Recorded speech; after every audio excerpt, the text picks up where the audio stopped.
Can you even handle pressure? The laughter rolled across the room just as a retired 3-star general nearly dropped his whiskey glass. Most people didn't notice. I did, because I knew exactly why. The men around the table thought they were mocking a quiet middle-aged woman who spent her weekends gardening and attending charity dinners with her husband. What they didn't know was that I'd spent 21 years flying Apache attack helicopters through some of the most dangerous skies on Earth. What they didn't know was that I'd watched tracer rounds rise toward my cockpit at midnight over Afghanistan. What they didn't know was that I still woke up some nights hearing radio calls from soldiers who never came home. And what they definitely didn't know was that the silver-haired general sitting 10 feet away had once signed the recommendation for one of the highest combat decorations I'd ever received. The room was still laughing. Then the general slowly stood up. And everything changed. Part 1. The invitation had arrived 3 weeks earlier. Ryan tossed it onto our kitchen island while I was making coffee. Blake's annual summer gathering, he said. Country club, fancy food, too many rich people pretending they like each other. I smiled. That sounds tempting. It'll make him happy if we show up. I knew what that meant. Blake Harmon was Ryan's oldest friend. Successful developer. Luxury homes. Private golf memberships. A man who measured human worth in dollars and status symbols. The kind of person who never openly insulted anyone. He simply made sure everyone understood where they ranked. For years he'd treated me politely enough. But there was always something underneath. A subtle dismissal. A quiet assumption. In his world, Ryan was the successful one. I was simply Ryan's wife. That assumption never bothered me much. I had spent too many years proving myself to care what strangers thought. So on a warm Saturday evening, Ryan and I drove to the country club overlooking Lake Michigan. The place looked like something from a magazine. White stone columns, perfectly trimmed lawns, luxury cars lined up outside. Men in tailored jackets, women wearing jewelry worth more than most people's annual salaries. As we walked inside, Ryan squeezed my hand. You okay? Why wouldn't I be? You know how Blake is. I laughed softly. I survived military flight school. Ryan grinned. Good point. The ballroom overlooked the water. Sunset painted the lake in shades of gold and orange. Servers moved through the crowd carrying trays of champagne. A jazz trio played near the windows. Everything looked expensive. Everything looked controlled. I recognized that atmosphere immediately. People competing without appearing competitive. People showing off without admitting they were showing off. Blake spotted us almost immediately. Ryan. He crossed the room and wrapped Ryan in a bear hug. Then he turned to me. Emily, good to see you. Good to see you too. His smile was pleasant. His eyes weren't. They rarely were. Within 20 minutes we were seated with a group of couples at a large round table. Most of them were executives, business owners, investors, people who enjoyed talking about work because work had become their identity. The conversation naturally drifted toward success, then stress, then pressure. Apparently everyone wanted to prove they had the hardest life in America. One man described a billion-dollar merger. Another talked about layoffs. A woman explained how difficult it was managing hundreds of employees. The stories kept growing. The pressure became bigger. The stakes became higher. Everyone wanted to win the invisible contest. Ryan mostly listened. I did too. Then Blake leaned back in his chair. You know what people don't understand, he said. Pressure. Several heads nodded. He pointed his wine glass toward another guest. You think making life or death decisions is easy? The man laughed. No kidding, Blake continued. Last year I had $42 million tied up in one project. One mistake and everything could have collapsed. More nodding. More agreement. I took a sip of water. The conversation was becoming predictable.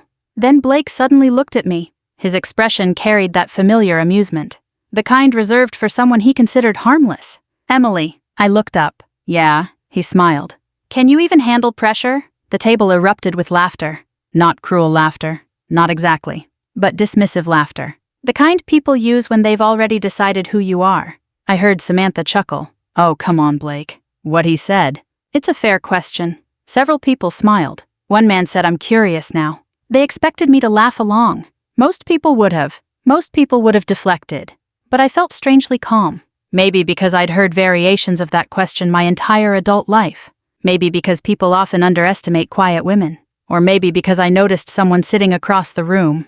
An older man with silver hair, sharp posture, watchful eyes. General Robert Hayes, retired, 3 stars, former commander, one of the few people in the country who knew exactly what I'd experienced. Our eyes met briefly. Then I turned back toward Blake. I smiled. Only if it's less than flying an Apache through enemy fire. For half a second silence hovered over the table.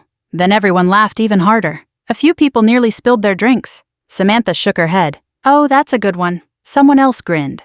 See, that's the spirit. They thought I was joking. Every single one of them. Except one. Across the room, General Hayes froze. The whiskey glass in his hand tilted slightly. For a moment, I genuinely thought he might drop it. His expression changed. Not surprise. Recognition. The kind shared between people who remember things they'd rather forget. Things involving helicopters, radio calls, and names engraved on memorial walls. Ryan noticed him first. Emily, he said quietly. I followed his gaze. The general was already standing. My stomach tightened. Not from fear. From uncertainty. I hadn't seen him in almost 6 years. Not since a ceremony in Washington. Not since retirement had finally taken him away from military life. The room gradually quieted as he approached. People recognized him immediately. A retired 3-star general tends to command attention without trying. Blake straightened in his chair. Several guests smiled nervously. General Hayes stopped beside our table. His eyes settled on me. For a second, neither of us spoke. Then his face softened into a smile. Colonel Carter. The room went completely silent. I slowly stood. General. He extended his hand. I shook it. It's been a long time. Too long, he said. Nobody at the table moved. Nobody spoke. I could almost hear people trying to process what they'd just heard. Colonel. Not Mrs. Carter. Not Ryan's wife. Colonel. General Hayes glanced around the table. Then back at me. And I realized something immediately. He knew exactly what had happened before he walked over. He had heard the laughter. He had heard Blake's question. And he knew precisely why the answer had nearly made him drop his glass. Because unlike everyone else in that room, he knew who they were really mocking. Part 2. For several seconds after General Hayes called me Colonel Carter, nobody at the table seemed capable of speaking. The silence felt almost physical, not hostile, not uncomfortable, just stunned. I could practically see people reorganizing everything they thought they knew about me. Blake was the first to recover. Well, he said with a short laugh, that's certainly one way to surprise a room. Nobody joined him. That seemed to bother him. General Hayes remained standing beside me. Even in retirement, he carried himself like a man who had spent decades commanding soldiers. His shoulders were straight, his eyes alert. The room naturally adjusted itself around him. Ryan finally stood. General Hayes, he said, it's an honor. The general shook his hand warmly. Ryan, good to finally meet you. Something about that statement caught my attention. Good to finally meet you. Not good to see you. Good to meet you. Because despite 20 years of marriage, Ryan had never actually met many of the people from my military life. That wasn't an accident. I'd always kept those worlds separate. The army belonged to one version of me. Home belonged to another. And I preferred it that way. General Hayes accepted an invitation to sit beside me. The conversations at neighboring tables had nearly stopped. People were pretending not to watch. Nobody was fooling anyone. The entire room was watching. Blake forced another smile. So Emily's a colonel. That's right, Hayes said. His tone remained pleasant. Has been for a while. A while, Samantha asked. How long? Several years. The silence returned. I focused on my water glass. Part of me wanted the conversation to move on. The other part knew that wasn't going to happen. Not anymore. One of the guests leaned forward. You flew helicopters. I nodded. Apache attack helicopters. His eyebrows rose. Seriously? Seriously. Combat. Yes. A woman across the table stared at me. You never mentioned that. I smiled. You never asked. A few nervous laughs followed. General Hayes looked amused. Ryan glanced toward me. There was no accusation in his eyes, just curiosity. A curiosity I had seen growing throughout the evening. The truth was simple. Most military spouses know more about deployments than civilians. But they still don't know everything. There are stories that stay behind locked doors. Not because they're classified. Because they're heavy. Because some memories become easier to carry when you stop talking about them. Blake swirled his wine. So how does someone go from flying attack helicopters to sitting quietly at charity dinners? Life changes. That seems like an understatement. General Hayes chuckled. You have no idea. I shot him a warning look. He ignored it.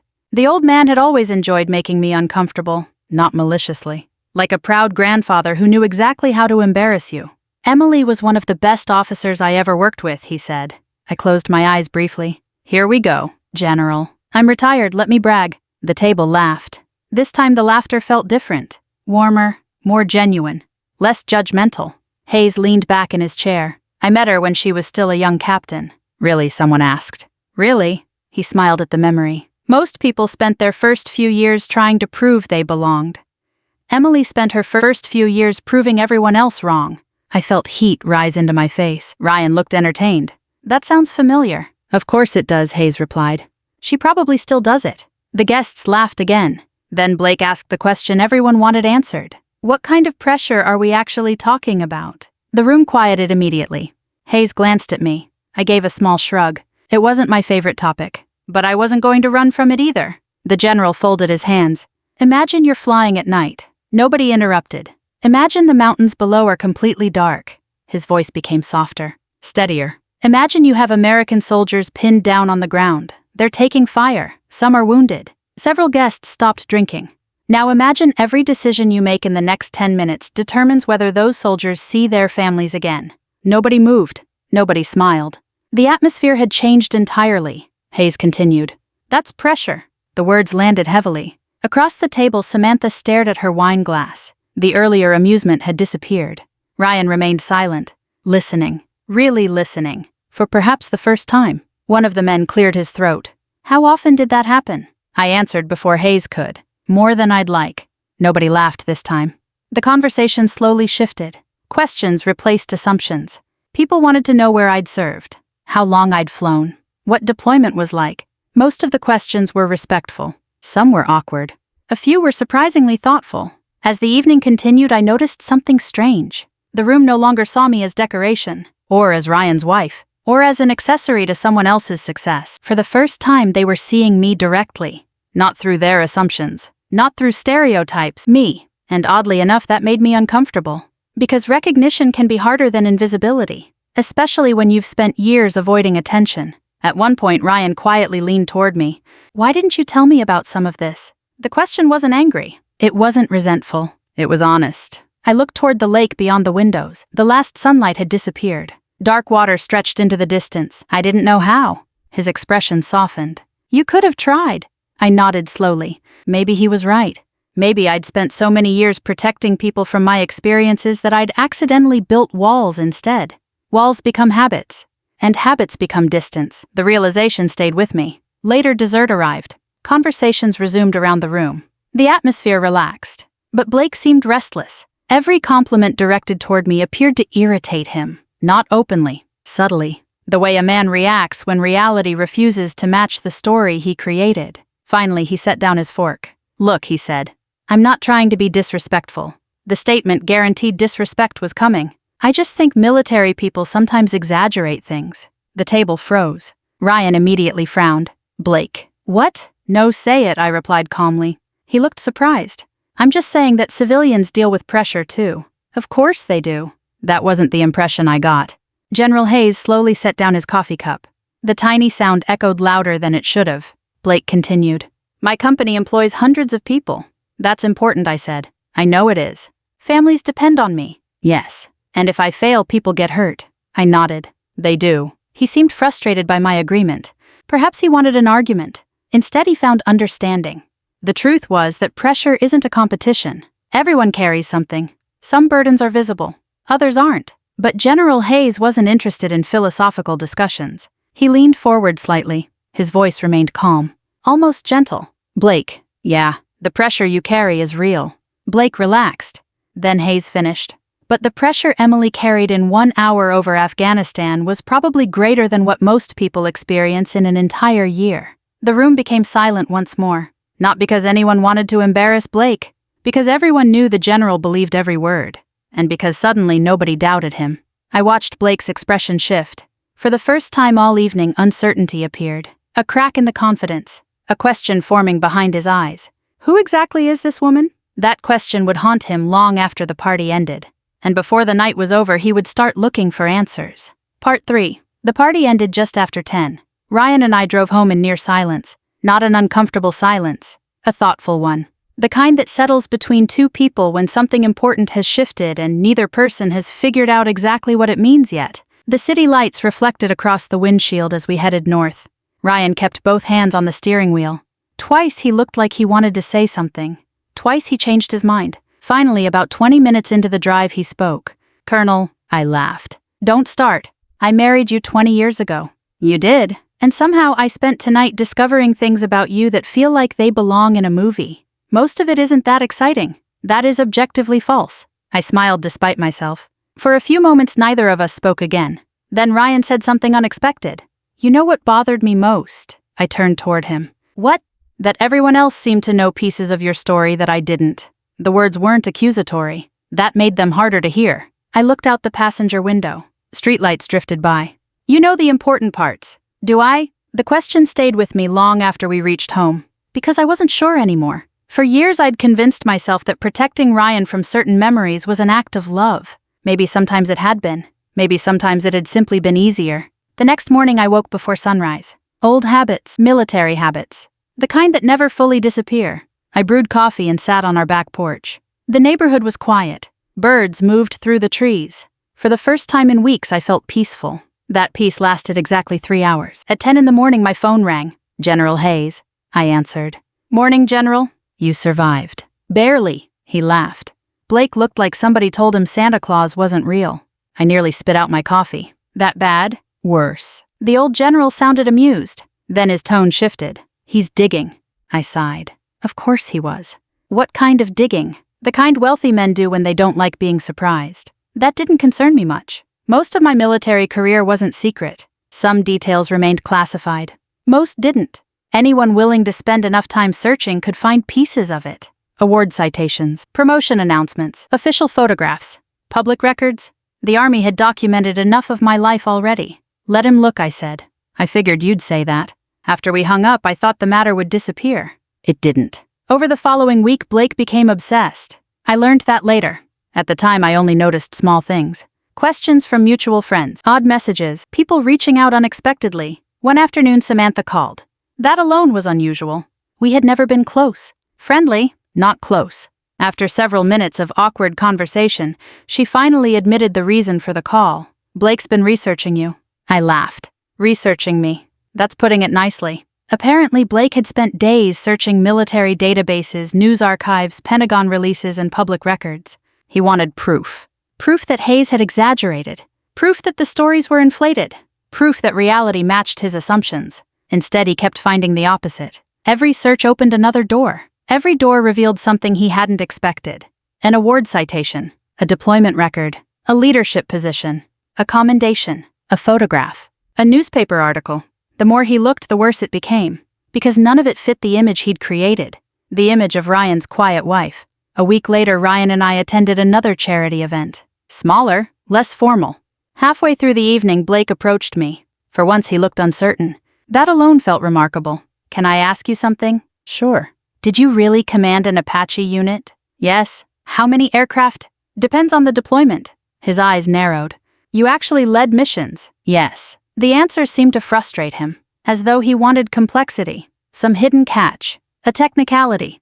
Instead, he kept encountering facts, simple facts. Eventually, he shook his head. I don't get it. What don't you get? You don't act like someone who's done all this. I smiled. What's that supposed to mean? He hesitated, then answered honestly. Most people would have told everyone. That answer surprised me. Not because it was rude, because it was revealing. It explained everything. The assumptions, the jokes, the dismissiveness. In Blake's world, achievements existed to be displayed, to be advertised, to establish status, to prove value. The idea that someone could accomplish extraordinary things and then remain quiet about them simply didn't make sense. Before I could respond, another voice interrupted. General Hayes. I can explain that. Neither of us had seen him approach. He carried a glass of iced tea and looked entirely too pleased with himself. Blake sighed. Oh, great. Hayes sat down. Let me tell you a story. I immediately knew where this was going, and I hated it already. The general ignored my expression. About 12 years ago, we were supporting a special operations team. Blake leaned forward. So did several nearby guests. Hayes continued. The mission went sideways. The room seemed quieter suddenly, even though nobody else knew what story was coming. Bad weather, enemy fire, communication problems. He paused. The worst combination. I stared at the floor, because I remembered every second. The smell of fuel, the vibration of the aircraft, the radio traffic, the fear, especially the fear. Hayes looked at Blake. One Apache was damaged. I closed my eyes briefly. General, it's okay. No, it wasn't. Not really, because I knew what came next. And because some memories never fade, no matter how many years pass. Hayes continued anyway. The smart decision would have been to leave. The room remained silent. The safe decision would have been to leave. Blake frowned. But the general looked directly at me. Emily turned around. My chest tightened. A familiar ache, one I carried everywhere. Even now, she flew back into the engagement zone. Nobody spoke. She covered the extraction. She stayed long enough for the team to get out. Blake stared. That's insane. Hayes nodded. Yes. Then he added quietly, it probably was. For a moment nobody moved. Then Blake asked the question everyone was thinking. Did everyone make it? The answer took longer than it should have. Because even now, years later, I hated giving it. No, the room fell silent. The kind of silence that arrives when reality enters the conversation. Not movie reality, real reality. The kind with consequences. One pilot, one friend, one family that received a terrible phone call. The memory still hurt. Not dramatically, not loudly, just constantly, like an old injury that never completely heals. Hayes saw the look on my face and stopped. For once he understood he had gone far enough. The conversation shifted soon afterward. People returned to safer topics, safer stories. But Blake remained unusually quiet. Hours later after the event ended, he would sit alone in his office. And for the first time he would open a document he had discovered during his research, a publicly released commendation. Most of it had been redacted, but one detail remained visible. My name, my rank, and the description of actions taken under enemy fire. He would read it 3 times, then a 4th. Then simply stare at the screen. Because finally, after weeks of searching, he would understand something. I had never exaggerated. Not once. And suddenly the joke he'd made at the country club no longer seemed funny. Part 4. 3 weeks after the country club dinner, Blake Harmon stopped laughing. Nobody announced it. Nobody celebrated it. The change simply happened. The man who once filled every room with confidence suddenly became quieter, more distracted, more tense. At first, most people blamed work. That wasn't unusual. Blake's company managed several large commercial construction projects across Illinois and Wisconsin.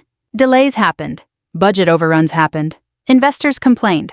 Contractors missed deadlines. Pressure came with the territory. Normally, Blake thrived in that environment. This time was different. One Friday afternoon, Ryan came home looking concerned. I was trimming roses in the backyard when he walked through the gate. You busy? Not particularly. He loosened his tie. Blake's in trouble. I straightened. What kind of trouble? Big trouble. That answer covered very little.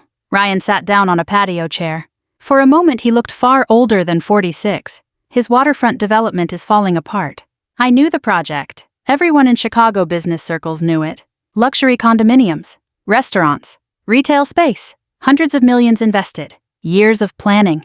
The project Blake had bragged about during the dinner, the one he had used as an example of pressure. What happened, I asked. Ryan rubbed his forehead. Supply issues, legal delays. 2 investors pulled out. Costs exploded. None of that sounded good. Together it sounded catastrophic. How bad? Ryan looked at me. They could lose everything. The words hung in the air. Not just money, careers, reputations, families, employees, entire livelihoods. For the first time I understood why Blake had become so quiet. The pressure was real, very real, and unlike before, nobody was laughing. Over the following month, the situation worsened. The local business news covered the story constantly. Articles appeared almost every week. Rumors spread.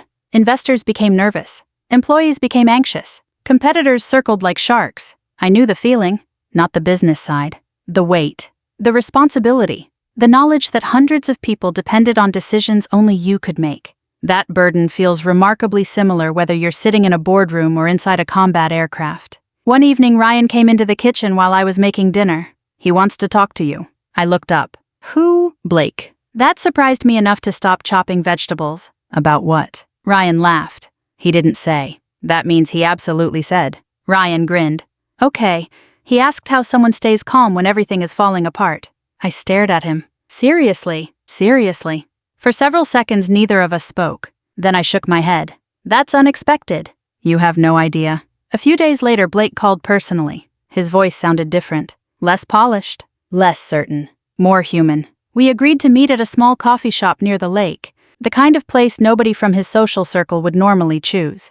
When I arrived, he was already there. No expensive suit. No designer watch. No audience. Just Blake. He looked exhausted. Dark circles under his eyes, shoulders slightly slumped. The confidence that once filled every room seemed noticeably absent. I sat across from him. Rough week. He laughed quietly. Try rough year. For a few moments neither of us spoke. Then he surprised me. I'm sorry. The words came out awkwardly. Almost painful. I believed them immediately. Because pride hates apologies. And Blake had always possessed plenty of pride. For what I asked. He looked down at his coffee. The jokes. The assumptions. The country club. I remained silent. He continued. I thought I knew exactly who you were. I smiled faintly. Most people do. No, he shook his head. I mean, I actually thought I knew. The distinction mattered. I understood that. Blake leaned back in his chair. You know what's funny? What? For years I believed pressure was mostly about money. His laugh carried no humor. Turns out that's a pretty small worldview. I studied him carefully. This wasn't the same man from the dinner party. The arrogance hadn't disappeared completely. People rarely change that fast. But something had cracked. Something important. The illusion of certainty. And once certainty breaks, growth becomes possible. Eventually he asked the question Ryan had predicted. How do you do it? Do what? Handle pressure. There it was. The same question. But this time it wasn't a joke. It wasn't mockery. It was genuine. I considered the answer carefully. Because the truth wasn't simple. People often imagine courage as fearlessness. It isn't. Courage is functioning while afraid. I folded my hands around my coffee cup. You want the honest answer? Yes. I stopped focusing on myself. He frowned. I don't understand. I know. I took a breath. When you're terrified, your mind naturally focuses inward. Your fear, your mistakes, your risk. Blake listened carefully. In combat, that can get people killed. His eyes remained fixed on me. So what do you focus on? The people counting on you. The answer arrived instantly because it was true. Always true. The soldiers on the ground. The crew beside you. The people who need you to stay functional. I shrugged. The mission becomes bigger than the fear. For several seconds Blake said nothing. Then he nodded slowly. Almost as if a puzzle piece had finally fallen into place. I've been doing the opposite. Probably. His laugh returned. This time genuine. That's annoying. Growth usually is. For the first time all afternoon he smiled. A real smile. Not the polished version he showed investors. The human version. The one hidden underneath years of competition and status games. We talked for nearly 2 hours. Not about helicopters. Not about war. About leadership. Responsibility. Failure. The weight of other people's expectations. When we finally stood to leave, Blake seemed lighter. Not because his problems had disappeared. They hadn't. The project was still struggling. The investors were still nervous. The risks were still enormous. But sometimes people don't need solutions. They need perspective. Outside, the wind coming off Lake Michigan carried the first signs of autumn. Cold. Sharp. Honest. Blake extended his hand. I shook it. Then he surprised me one final time. You know, he said I spent weeks trying to prove you weren't who people thought you were. I raised an eyebrow. And a small smile appeared. Turns out you were worse. I laughed. Worse. Much worse. He shook his head. You were exactly who they thought. For a moment we stood there looking out over the water. Then Blake spoke quietly. Almost to himself. I spent years trying to look strong. His eyes followed the waves. You spent years actually being strong. Neither of us said anything after that. Because sometimes the most important truths don't require a response. And as Blake walked toward his car, I realized something. The revenge I'd imagined after that dinner never happened. There was no public humiliation. No dramatic confrontation. No moment where I got even. Instead, life had delivered something far more meaningful. Understanding. And for the first time since that night at the country club, Blake finally understood exactly what he had mocked. Part 5. A year later, I found myself standing backstage at a veterans fundraising gala, adjusting the sleeve of a navy blue dress, and wondering how I had ended up here. The ballroom beyond the curtain held nearly 500 people. Veterans, military families, business leaders, community volunteers, local officials, a few active duty service members, and somewhere out there Ryan was sitting in the front row. General Hayes was there too. Of course he was. The man treated retirement like a minor inconvenience. The event coordinator stepped beside me. You ready? I smiled. No, she laughed. Good, that usually means you'll do great. I wasn't so sure. Flying through enemy fire had always felt easier than speaking to large crowds. Helicopters made sense. People were complicated. As I waited for my turn, I glanced through a gap in the curtain. The room glowed with warm light. Conversations filled the air. Servers moved between tables. Laughter drifted across the ballroom. Then I noticed someone unexpected. Blake. He was seated near the front beside Samantha. For a moment I simply stared. Over the past year, we had become something I never would have predicted. Friends wasn't quite the right word, but no longer strangers, no longer opponents, something in between. His company had survived. Not easily, not quickly, but it survived. The project eventually moved forward, smaller than originally planned, less profitable, yet successful. And according to Ryan, Blake had changed. Not completely. People rarely do, but enough. Enough to matter. The lights dimmed. The evening program began. Several speakers took the stage before me. A wounded veteran, a military spouse, a young Marine transitioning into civilian life. Their stories mattered far more than mine, which made me wonder why I had agreed to speak at all. Then General Hayes took the podium. The audience immediately quieted. The old man still commanded a room effortlessly. After a brief introduction, he smiled. A dangerous sign. I knew that smile. It meant trouble. Tonight he said, I'd like to introduce someone who spent most of her career avoiding attention. The audience chuckled. She won't appreciate me saying this. More laughter. She certainly won't appreciate what I'm about to say next. I closed my eyes. Ryan was probably enjoying this. General Hayes continued. Leadership isn't rank. It's not medals. It's not titles. Leadership is carrying responsibility when nobody is watching. The room grew quiet. And few people I've known carried responsibility better than Colonel Emily Carter. Applause filled the ballroom. The general stepped aside. My turn. I walked toward the stage. The applause continued. For a brief moment, the sound reminded me of military ceremonies, promotion days, change of command events, retirement celebrations, moments when everyone applauded while privately wondering if they deserved it. I reached the podium. The applause faded. Hundreds of faces looked back at me, waiting, expecting, trusting. Oddly enough, that felt familiar. Not because of public speaking, because responsibility always feels the same. Whether you're standing on a stage or sitting in a cockpit. I looked across the room. Ryan smiled. General Hayes folded his arms proudly. Then I began. I spent 21 years flying Apache helicopters. A few heads nodded. But that's not actually what this story is about. The audience listened. People often assume military service teaches courage. I paused. In my experience, that's only partially true. The room remained silent. What military service really teaches is responsibility. I told them about young soldiers. Not names. Just stories. The medic who ran toward danger instead of away from it. The crew chief who stayed calm when everyone else panicked. The families waiting at home. The people who carried burdens without recognition. The people who never appeared in headlines. The audience listened carefully. Some nodded. Some wiped away tears, because most Americans understand service, especially older Americans. Many have lived close enough to sacrifice to recognize it. Then I shared something I rarely admitted aloud. There were days I was afraid. The confession surprised some people. I could see it. Heroes aren't supposed to say things like that. But heroes are human. Always human. I was afraid more often than most people realize. The room remained completely still. The difference wasn't courage. It was responsibility. I looked around the ballroom. When people depend on you, fear becomes secondary. The words carried me back through decades. Deployments, training, losses, victories, friends, memories. The entire journey. And suddenly I realized something. The lesson wasn't military at all. It was universal. Parents understand it. Teachers understand it. Doctors understand it. Business owners understand it. Grandparents understand it. Anyone who has ever put someone else's needs ahead of their own understands it. The audience applauded when I finished. Not loudly at first. Then louder. Then everyone stood.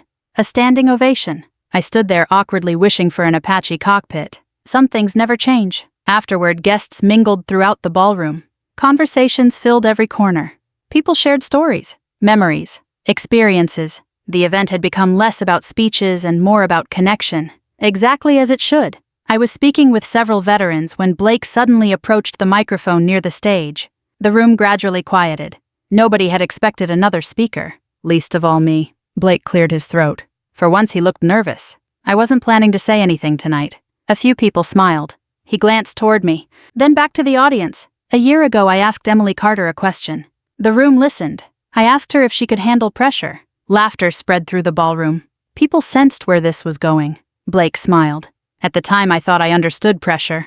He shook his head. I didn't. The room became quiet again. I thought pressure was about money, deadlines, business, reputation. He paused. I wasn't entirely wrong. But I wasn't entirely right either. His voice softened. The strongest people I've met aren't the loudest. They aren't the richest. They aren't the most impressive in the room. His eyes found mine. They're the people who keep showing up when others depend on them. Silence filled the ballroom. The good kind. The meaningful kind. Then applause erupted once more. When Blake stepped down, General Hayes appeared beside me. The old general shook his head. You know, he said that might be the most growth I've ever seen from him. I laughed. It's been a year. Still impressive. We watched the crowd together. Families. Veterans. Friends. People connecting. People remembering. People healing. Then Hayes smiled. Remember that dinner? How could I forget? The old general chuckled. A man asked whether you could handle pressure.